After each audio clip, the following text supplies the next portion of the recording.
Parang gusto nyong palabasin na etong si Rodante Marcoleta, si Senator Rodante Marcoleta, nanlalait na porkit siya lawyer and the rest are non-lawyers. Hindi po ganun yun. Nung nangyari ho ito, tas naalala ko noon, ang daming nagsukuan agad mga kahombre ko. Kasi binalaan sila ni Duterte. Si Vladimir Putin, mga presidente ng China na si Xi Jinping, mga kahombre ko. Ngunit, nakuha ba nila itong mga to? Yun! Hindi. Minsan na rin kayong bumilib kay Tatay Digong. Dahil issue na bayan ating pagsapan. Alright, what's up mga kayon? Welcome back pa rin syempre dito lang sa Joe Malone TV para sa issue na bayan ating pagsapan. Di kami natatakot sa katotohanan. Kaya naman isa magandang umaga, hapon, gabi sa inyo lahat. Joe Malone TV, issue ng bayan. Mega love shoutout sa lahat ng viewers natin dyan. Yeah! Mga balita, walang kinakampihan. Sumasalamin sa katotohanan lamang para sa mamamayan. Totoo ang laban, hindi puro drama, di rin chismisan. Lahat ng tanong may klarong kasagutan. Kasama ka rito sa diskusyon, boses mo may halaga sa solusyon. Laging alerto, mapagmatsyag, truth ang hanap, di kami natitinag, walang palusot. Oy, mega love shoutout sa lahat ng viewers natin dyan. Pasok na mga sugay! Usapan Joe Malone TV, issue ng bayan. Ating pag-usapan. Oh, eto na sila. Umaatake na. Iniisa-isa na ng mga majority black. Sumasalamin sa katotohanan Talagang aalisin lahat ng nakaharang. mamamayan. Totoo ang laban, walang kulay, walang kampi. Yan ang original na plano. Balita, talakayan, katotohanan para sa bayan. Ayun ang sinasabi natin. Mega love shoutout sa lahat ng viewers natin dyan. OFW ka man o dito sa Pilipinas, Luzon, Visayas, Mindanao. Mga kayon, comment naman dyan sa baba yung exact location nyo. Attendance check muna tayo dyan. Maraming salamat sa lahat ng viewers natin. Siyempre, YouTube. At patuloy-tuloy lang po tayo sa issue ng bayan na yan, ha? O nagsisimula na sila, mga kayon, ha? Yan ang sinasabi natin. Pero bago ang lahat, syempre, paki-double check kung nakasubscribe ka na. Kung hindi pa naman, paki-subscribe at paki-click na rin yung bell icon. Subscribe, bell icon. Wala pong bayad dyan, ha? Palambing naman, sa description box, merong link dyan na dalawa, YouTube, Facebook ng Joe Malone TV saka TikTok. Tapos sa baba nun, may mga link, 3 channel, mga kayo, na backup natin, ha? Food vlog, pag sawa na kayo sa politics, actually hindi naman sawa, yung burnout ba? Pag na-miss mo na yung mga pagkain sa Pilipinas, punta ka lang sa tito ng ina mo. Okay? Kwento terong tito, we're talking about anything under the sun. Once a week, nag-a-upload tayo dyan. Pangatlo, yung Joe Malone Work Travel, nag-a-upload tayo dyan kung kailan ko gustong maisip. Kasi magastos yung travel. Paki-subscribe at paki-click na rin yung bell icon. Maraming salamat sa iyo! Game, simulan na natin. Simulan na natin. Ito yung sinabi ni Atty. Jimmy Bondoc, ha? Sa lahat ng hindi naniniwala kay BP Sara, bakit hindi nyo subukan? Actually, maraming naniniwala po kay BP Inday Sara. Yun nga lang kasi, maraming kumukonde na, nagkokomento, nagbabato ng mga negative, kasi lahat naman yan ibinayaran. Ito sample Palabasin mo yung isa, di ba? Yung bangag sa kalsada. May magpapapicture, may papalakpak. Oo na, sige. Oo, meron. Baka sabihin nyo, masyadong bias Okay, may lalabas, may papapicture, may papalakpak, may mag-aabang, may magpipicture, may magpapaselfie. Pero si Tatay Digong ang palabasin mo. Hindi, dumog talaga. Dumog. Dumog yung magpapapicture, yung kakamay, yung yayakap. Talagang dumog kasi doon mo madi-differentiate kung gaano kamahal ng taong bayan etong si Tatay Digong. Siyempre, si BP Inday Sara, taglay niya yung DNA ng kanyang tatay. Di ba? Kaya asahan nyo na. Di ba nga, masabi ni Tatay Digong, mas mabaksik daw tong si BP Inday Sara. Kaya nga ang campaign ads nila, matapang at malasakit. Kasi yun ang kailangan natin. Hindi pwede yung lalambot-lambot ka na, kulang na rubbing elbows ka in terms of corporate terminology, ha? Yung rubbing elbows ka, yung tipong lalambot-lambot ka, lahat pagbibigyan natin, puta, walang mangyayari sa bansa natin yan, di ba? Dapat may angas din. Dapat may tapang din. Dapat may malasakit din, di ba? Kaya ngayon yung sinasabi ni BP Inday Sara, hindi pwedeng tapang lang. Kailangan meron ka rin malasakit. Combine yun. Hindi pwedeng puro malasakitan na lang hanggang sa inaabuso na tayo ng mga kapwa Pilipino natin. Di ba? Kayo naman, no? O eto, CIDG to file obstruction of justice raps versus Robin Padilla. Tandaan nyo, ngayong araw na to, May 28, Thursday, kinasuhan na ng ombudsman etong si Jinggoy, Senator Jinggoy Estrada. Plunder. Plunder din, gaya ng sa tatay niya. Plunder din naman yung kakaso sa iba kasi alam ko non-bailable yan di ba? Para talagang kulong. Di ba? Ang magpapabago na lang yan, presidente. Di ba? Yan ang bilhin nyo, Senator Robin Padilla, Senator Jinggoy Estrada, Senator Joel Villanueva, Bato de la Rosa, tapos si Senator Marcoleta, lahat nasa majority block. Tapos si Senator Loren Legarta, tinitira din dahil dun sa anak naman niya. Hindi masyadong halata, di ba? Kayo naman, grabe naman kayo. Lahat puro sa majority. Dapat tumira kayo ng onte kahit isa lang sa minority. Para hindi masyadong halata. Di ba? Puro majority tinitira nyo binigyan na naman nila ng kahulugan. Hindi impressive ang legal background kung gagamitin lang sa pangmamaliit. Mas nakakabahala ang may alam sa batas pero pinipiling baluktutin ito. Sa isang banda, tama naman. Pero puta, mali naman yung pagkakaintindi nyo doon sa sinabi ni Senator Rodante Marcoleta. Huwag nyo namang ilis. Alam mo, sa SOCMED talaga, mas okay talaga yung mga tanga-tangahan kunyari. Hindi naman yan ang ibig sabihin ni Senator Rodante Marcoleta na mas maigi na may alam sa batas. Kayo naman, nilihis nyo kaagad. Parang gusto nyong palabasin na etong si Rodante Marcoleta, si Senator Rodante Marcoleta, nanlalait na porkit siya lawyer and the rest are non-lawyers. Hindi po ganun yun. Gaya ng lagi kong sinasabi dito na sana lahat ng senator, ang requirement, ano ba yung sinasabi ko? Na kailangan lawyer. Sana. Yun yung akin. Yun yung opinion. Bakit? Kasi may bakit dun May explanation dun. Di ba? Kasi at least, first hand, sila, alam ka agad nila yung batas. Hindi na nila kailangan pang i-consult sa mga staff nila na lawyer. Di ba? Kasi sila pa lang, naiintindihan nila, walang problema kung artista ka, kung dati kang artista, wala kang alam sa batas, wala kang legal background, hindi naman walang alam. Madali namang, nababasa naman yan di ba? Learning acquired through reading. Yung lawyers, yun nga lang, kasi sila, bukod sa nag-aral ng 12 years, may bar exam din sila, may lisensyado sila. So, hindi ko naman sinasabi na kailangan, sana lang, requirement, di ba, na mga senators, may alam sa batas. Pero kung hindi naman, wala naman din problema. Pero yun nga lang, di ba, hindi person, alam mo na kaagad kukonsulta mo pa. Huwag yung bigyan ng ibang kahulugan, yung meaning, yung sinabi ni Rodante Marcoleta na sana na yun ang mahirap pagka walang background sa batas. Huwag yung ilihis. Hindi kayo tanga. Hindi porkit okay sa social media yung tanga-tangahan, pipilit nyo ng tanga kayo. Not unless tanga talaga kayo. Di ba? Nagigess nyo mga kayon? Pilit nilang ililihis papalabasin nila na nang iinsulto si Rodante Marcoleta porkit siya lawyer. Hindi po ganun ang pagkakaintindi nyo. Talagang gusto nyo lang baluktutin.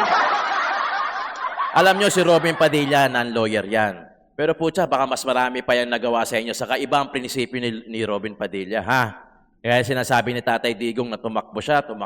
Ngayon, yung sa pagka-vice-presidente, kung gusto niyang tumakbo, hindi si Robin Padilla magde-decide. Kung gugustuhin daw, kung sasabihan daw siya ni Tatay Digong na tumakbo siyang BP ni BP Inday Sara, tatakbo siya. Ganun yung prinsipyo. 'Di ba? Saka sa the way na magsalita si Robin, may takot sa Diyos Muslim 'Di ba? May takot sa Diyos. Tandaan nyo, lagi ko sinasabi rito, lahat ng politiko or even na tao mismo itself, pag may takot sa Diyos, may takot din sa tao 'yan. 'Di ba? Pero kung ang tao walang takot sa Diyos, mas lalong walang takot sa tao 'yan, politika man o hindi. Wala na, 'di ba? Pagka ganoon, ayawan na 'to, 'di ba? Ano next natin? Si ano to? Ito, sir. Yan. Si Abante. Tinatawag po na grandest case na si former House Speaker Martin Romualdez po. Ano po yung mga thoughts po ninyo dito? Kasi talagang mukhang magpo-progress na po ito. Yung tungkol saan? Tungkol saan? Yung grandest case na tinatawag po na makakakaso. Binibuild up po yung kaso against former House Speaker Martin Romualdez. Knowing the former Speaker Martin, tahimik na siya, hindi na siya nakikialam In fact, hindi na nga siya nagsasalita. Pangalawa, nag-decide na yung, hindi ba, nag-decide na yung ginawa nating, ang tawag doon, yung nag-iimbestiga. Yung ICI po ba? Alin po? Nawalang kaso yung Speaker Martin. Nag-decide Kaya hindi ko alam kung bakit kailangan pangkasuhan siya tungkol sa mga bagay na yan. Tagapagtanggol ka ba ni ex-Speaker Martin Romualdez?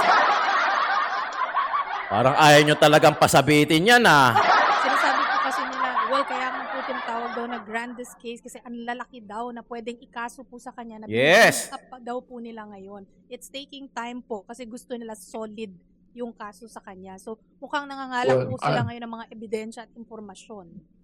Well, I don't want to speak for Speaker Martin, no? Pero sa palagay ko, knowing him naman,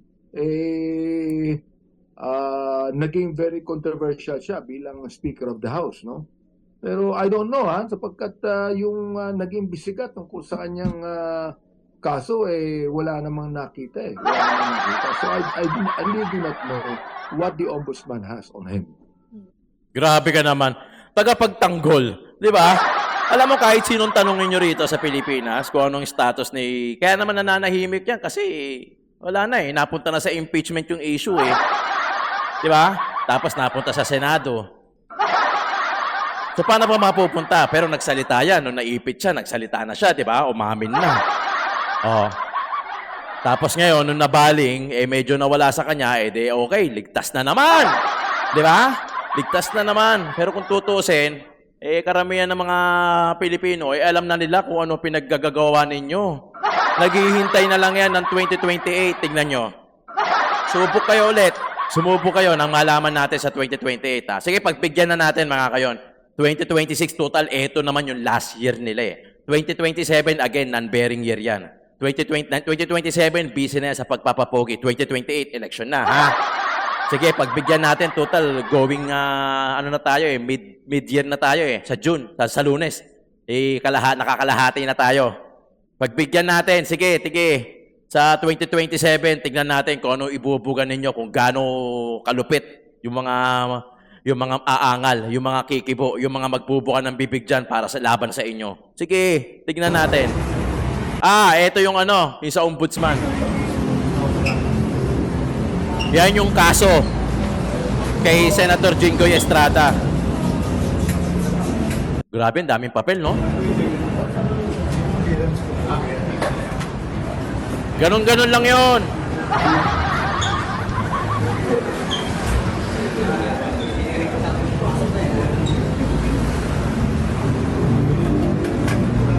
Ganyan-ganyan lang yan. Iisa-isahin lang kayo dyan. Majority block, iisa-isahin na yan. Listado na yan, puta. Lista na yan. Nakalista na yan. Pati yan sila Marcoleta, kakasuhan yan. Tignan nyo. Maharang lang nila yung impeachment na yan. Sa totoo lang, Sus Mariosep, para tayong yung bata talaga. Ginagawa sa atin nito. Nauubos na umano ang pasensya ni PBBM kay DILG Secretary John Vic Remulla at umabot pa raw ito sa puntong pinaalis siya sa isang press briefing sa Malacanang. Yan. Ito'y matapos matakasan si Remulla ng ilang high-profile fugitive.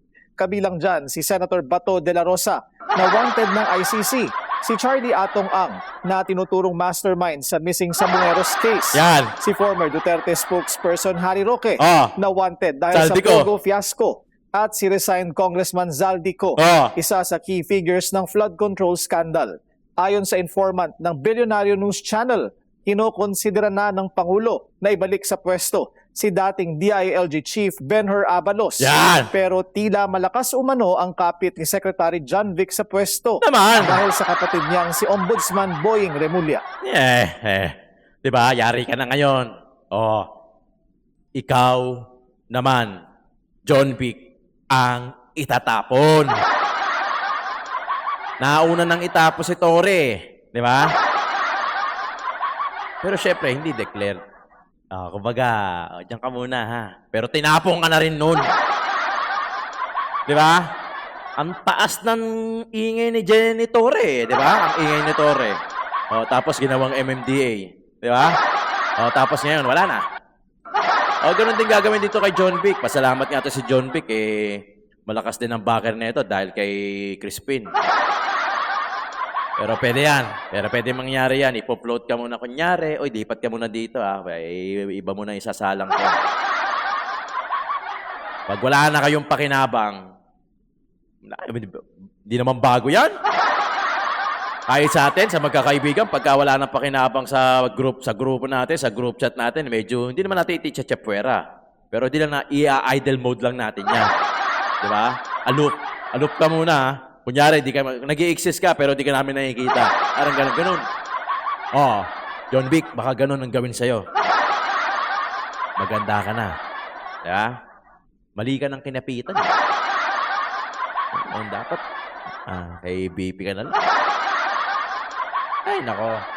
Pang ginagawa ninyo? Di ba? Pang ginagawa ninyo dyan? Sus Mariosep kayo. Ako'y isang Ay, ito maganda to. Panoorin nyo. OFW. Nasa Italia ako nito tapos lumipat ako sa England. Noong panahon na yon, ang gobyerno dito sa Pilipinas ay ang administrasyon ni Duterte. Sorry, pasensya na po kayo. Alam ko maraming nangyaring sitwasyon dito. Pero marami rin po kasi mga kahombre ko ang napupurwisyo ng mga adik na ito. Tandaan niyo mga kahombre ko, yung pamamaslang ng kung sino-sino lang, ng walang puso, di ba? Sila ho yan. At napakarami ho nilang ginagawang krimen. Kaya ako mga kahombre ko, sa totoo lang, nung nangyari ho ito, tas naalala ko noon, ang daming nagsukuan agad mga kahombre ko. Kasi binalaan sila ni Duterte. Di ba? Na kung ako sa inyo, sumuko na kayo, tapos ire-rehabilitation kayo. Yun ang sinabi ni Duterte, mga kahombre ko, di ba? At napakarami kong sumuko. In fact, mga kahombre ko, yung mga basketball court, punong-puno rin mga kahombre ko, ng mga taong sumuko dahil sila yung mga adik, sila yung mga tulak. Isinuko nila mga sarili nila sa takot, mga kahombre ko. So, is this a bad or good thing? Itong nangyari na to, na sumuko sila, na umamin sila sa mga kamalian nila, to the point na naglabas pa ko. Si dating PRRD, mga kahombre ko, ng listahan, no? Ng even mga malalaking tao sa buong Pilipinas, na mayroong kinalaman sa droga, mga kahombre ko. This is the industry of the Philippines. And here are the names of municipal mayors, almost all of the barangay captains. And a senator who was playing at the same time, and she was glorified with an award in Washington, D.C. Talagang Di ba? Nakita nyo kung sino yung mga kinalaban ni Tatay Digong na mga drug lord, na mga related sa drugs, di ba? Lahat. Ang dami niyang pinangalanan. Mayor, barangay captain, custom, mga general, ang dami na may background o ewan ko ba, na hinahawakan na drugs. Si Tatay Digong lang ang nakagawa niyan at alam natin lahat yan. pinatawag ho yung mga tao na yan sa Malacanang upang ipaliwanag ang kanilang mga sarili. Alam niyo mga kaombre ko, in all fairness, talaga hong nawala. Halos 90% ng mga adik sa amin. I'm talking about my place, sa San Pablo, Laguna, sa Triangulo. Nabawasan ho kami ng mga adik. Napakaraming nabawas. Totoo yan mga kaombre ko. Totoo ho talaga. Ang daming mga adik na tumuwid o sumuko, nagparehab, dahil sa naging campaign na ito Correct. ni Duterte. At Ano nangyari dyan, mga kaombre ko? Nagkaroon ng mas kalayaan ang mga kababayan kong San Pableño noong mga panahon na yon. Nakapaglakad ng gabi.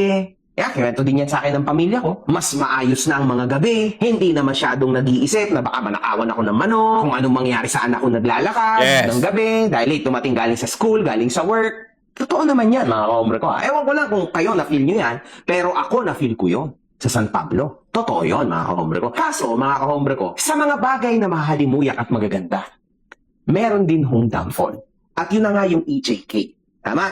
Yung extrajudicial, mga kaombre ko. Ngunit, dito muna tayo. Bilang unang pinuno ng PNP sa ilalim ng Duterte administrasyon, si De La Rosa ang naging pangunahing muka at tagapagpatupad ng war on drugs sa pinakamatindi at pinakaunang yugto nito. Alam naman nating lahat yan kasi ang pinakamukha ho nito ay si President Duterte at si De La Rosa. Napapanood natin everyday yan noong panahon na yon, mga kaombre ko. Habang tumatagal ang kampanya, umani ito ng napakatinding kritisismo mula sa mga lokal at international na human rights organizations. Ang pangunahing akusasyon ay ang umano'y pagkakaroon ng EJK, kung saan may mga individual na nang walang dumaan sa tamang proseso ng batas o due process. Ang ICC ay isang pandaigdigang hukuman na nag-iimbestiga sa mga matitinding krimen tulad ng genocide, war crimes, at crimes against humanity. Ayon sa mga prosecutor ng ICC, may sapat na basehan upang hinalaan na nagkaroon ng crimes against humanity noong panahon ng war. Kaya sinimulan ang opisyal na investigasyon sa mga opisyal ng pamahalaan kabilang na si De La Rosa. Mga kahombre ko, huwag rin mo natin kalimutan, no, na kahit si Vladimir Putin, mga kahombre ko, kahit nga yung presidente ng China na si Xi Jinping, mga kahombre ko, ay literal ho, no, na pinapatawag din ng ICC. Totoo yan, mga kahombre ko. Yung parang ginawa kay Duterte. Ganon. Kasi nakakakita rin sila ng ganitong klase, no, against human rights na patakbo nila. Ngunit, nakuha ba nila itong mga to? Yun! Hindi. Di ba? Kasi mga malalakas na personalidad Yes. yan. At malalakas na bansa. Samantalang dun nga, mga kahombre ko, lalabas ang question mark na bakit yung matataas na mga bansa, ganon, Oo. hindi nila makuha ang kanilang Yes. mga presidente. Bakit ang ating ex-president or Yes. even now si De La Rosa, Di ba? Okay, isa-isayin natin. Totoo naman, ako naramdaman ko yun sa lugar namin, sa Tondo, saka sa Valenzuela. Lahat ng mga adik na kilala ko sa Valenzuela at saka sa Tondo, nalista sa barangay, nalista yan sa Tokhang. Diba? Pinapunta yan sa basketball court, inisa-isa, kabinigyan ng pagkakataon through rehabilitation. Ang nakakatawa kasi ngayon, napilit nilang kinokonek yung EJK na lahat ng mga inosenteng namatay dahil sa war on drugs na yan. Pero kahit kailan, hindi nila binigyan ng pagkakataon na maimbestigahan yung mga pulis, yung mga biktima ng mga addict na to na namatay na wala ng pagkakataon para makabawi. Diba? Wala na deads na Yung ginahasa ng addict, yung hinold up, yung pinatay, wala na. Paano pa sila gagawa ng pangalawang pagkakataon nila na mabuhay? Wala na Dinets na neto. Yang mga yan, hindi nyo binibigyan ng pansin. Pero yung mga biktima ng mga inosente, dyan, pansin na pansin kayo. Dapat patas tayo.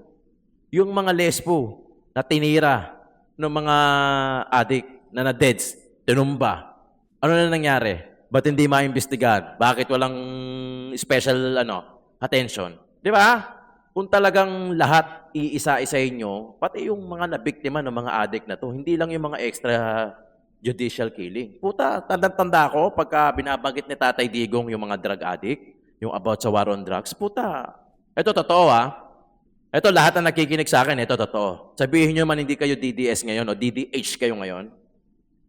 I know somehow, some point in your life, during Duterte, Tatay Digong's administration, alam ko kahit papano, minsan hindi nyo man aminin to, minsan na rin kayong bumilib kay Tatay Digong.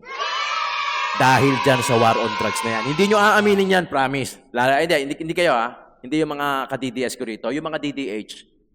I know. During panahon ni Tatay Digong, minsan na din kayong bumilib dahil sa war on drugs na yan. Aminin nyo man o hindi. Diba? Aminin nyo man o hindi. Sure ako dyan. O kung hindi ka talaga bumilib, okay, fine. Exempted ka. Pero yung iba, lalong-lalo na yung mga nakatira sa squatter, lalong-lalo na yung mga umuuwi ng gabi, lalong-lalo na yung mga magulang na may anak na sa call center na umuuwi ng gabi. Naramdaman nyo yan, puta. aminin nyo man o hindi sa amin. Pero sa sarili nyo, hindi nyo maluloko yung sarili nyo. Minsan na rin kayong bumilib kay Tatay Digong. Di ba? Dahil sa war on drugs na yan. Ngayon, maraming pwedeng mangyari dyan eh. Di ba? Yung iba dyan, pwedeng tumatarantado kay Tatay Digong, sasabihin ng laban, kasi sinabi ni Tatay Digong na, tututusin, tama naman yung sinabi ni Tatay Digong eh, na pagka nag-alanganin yung buhay ninyo, barilin nyo sa ulo. When he said, nag-alanganin, yung tipong alanganin yung buhay mo, ikaw nababarilin, hindi, unahan mo na, tama naman, di ba? Pero kasi hindi natin masabi yung takbo ng bawat individual. Baka yung iba, baka lang, ha? Umabuso. Kahit hindi naman siguro alanganin yung buhay nila, ayun, binanatan. Pwedeng galit sa ganong klase, pwedeng sinadya, pwedeng totoo, pwedeng hindi, pwedeng rin hindi totoo. Di ba? I'm giving you an option. Pero, di ba? Pwede. Pwedeng mangyaring sadyain, pwedeng hindi naman nanlaban, pero tinira. Kasi may paliwanag sa taas eh. Ay, mali yung pagkakaintindi mo. Ang sinabi ni Tatay Digong at narinig nating lahat yan, pagka nag-alangan yung buhay mo, tutukan mo sa ulo, patayin mo. Pag pagka hindi nyo pa naintindihan yan, ewan ko na lang. Di ba? Kasi uso tanga-tangahan eh. Di ba? Hindi, sinabi ni Tatay Digong, tirahin eh. Ay, mali ka ng pagkakaintindi. But that's the fucking point. Alright? Di ba? I'm sure eh. Umanga din kayo eh. Pumalakpak ka din nung sinasabi ni Tatay Digong yung campaign niya sa war on drugs. Minsan ka rin pumalakpak. Alam mo yan. Di ba? Alam mo yan, hindi mo maaamin sa amin pero hindi mo maluloko yung sarili mo. Di ba? Yan ang yan ang sinasabi ko sa mga iilan na kakilala ko. Na alam niyo naman sa Tatay Digong eh. Di ba? Puta. Tingnan nyo ngayon. Tingnan nyo ngayon yung rating ni BBM. Negative 15. Siyempre wala namang pakialam niya. Nakaupo na yan eh. Ilang taon na lang ihihintayin natin? Dalawang taon at kalahati na lang. Ihihintayin na lang natin matapos yan. Di ba? Alam mo yung no election, hindi mangyayari yan. Magagalit ang taong bayan dyan. Maniwala kayo sa akin. Hindi papayag ang taong bayan na mga na magkakaroon na walang election sa 2028. Puta. Diyan yun na matitikman yung baksik ng taong bayan. Baka yung people power na sinasabi mo, dyan yun. Di ba? Maraming salamat mga kayon. Bukas ulit, Joe Malone TV, Issue ng Bayan, ating pagsapan.